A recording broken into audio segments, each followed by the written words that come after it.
Hi hello నమస్తే అందరూ ఎలా ఉన్నారు? లాస్ట్ వీడియోలో పోస్ట్ చేశాను కదండి చిక్కుడుకాయ పికిల్ మేకింగ్ అని. అది మొత్తం కంప్లీట్గా ఎలా ప్రిపేర్ చేసుకోవాలో ఈ వీడియోలో చూసేద్దాము. దానికైతే ఫస్ట్ టామరిన్ని పల్ప్ అంతా తీసుకున్నాం కదా, అది కుక్ చేసుకోవాలి ఒక 15-20 మినిట్స్ బాగా థిక్గా అయ్యేలాగా.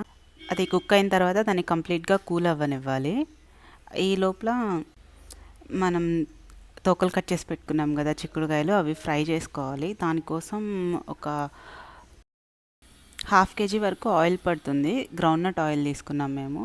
ఆయిల్ వేడైన తర్వాత ఫస్ట్ ఒకటి వేసి టెస్ట్ చేస్తున్నాను.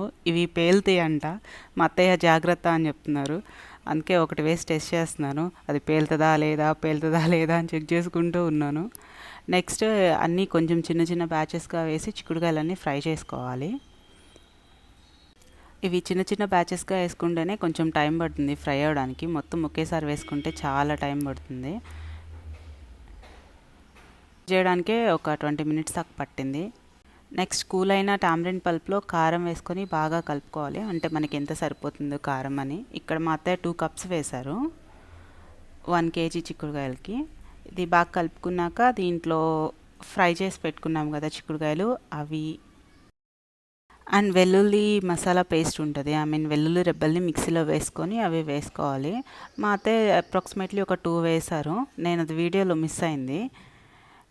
అండ్ దీంట్లో పోపు పెట్టుకోవాలి. ఇంకా నెక్స్ట్ డే అది చేస్తే అయిపోద్ది. ఫస్ట్ దీనికోసం ఎండుమిర్చి వేస్తున్నారు. మొత్తం అన్నిట్లో వేస్తే ఇవి కాలిపోతాయి కదా, అందుకని ఎండుమిర్చి సపరేట్గా వేస్తున్నారు. నెక్స్ట్ తాలింపు దినుసులు అన్నీ వేసుకొని బాగా ఫ్రై చేసుకోవాలి. శనగపప్పు, ఆవాలు అండ్ మినపప్పు వేసుకొని. దీనికైతే చిక్కుడుకాయలు వేయించాం కదా ఆయిల్, సేమ్ అదే ఆయిల్ యూస్ చేస్తున్నాము. ఇంకా సపరేట్గా న్యూ ఆయిల్ తీసుకోవాల్సిన అవసరం ఏం లేదు, అదే వేస్తే సరిపోతుంది. అండ్ దీంట్లో ఫైనల్గా కొంచెం కరివేపాకు వేసుకొని లాస్ట్లో పోపు పెట్టేసుకోవడమే. ఆయిల్ ఒకవేళ సరిపోకపోతే లాస్ట్లో యాడ్ చేసుకోవచ్చు కొంచెం. ఉంది ఫ్రై అయిన నూనె కాకుండా ఫ్రెష్ ఆయిల్ వేసుకోవచ్చు దీంట్లో. నేనైతే ఇక్కడ కరివేపాకు వేసి ఫ్రై చేసిన, ఇంకా జస్ట్ తాలింపు వేసేసాము దీంట్లో.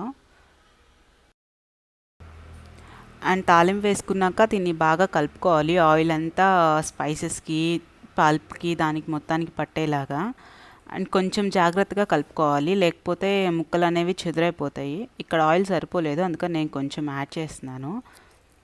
అంతే, చిక్కుడుకాయ పికిల్ మేకింగ్ అయిపోయింది.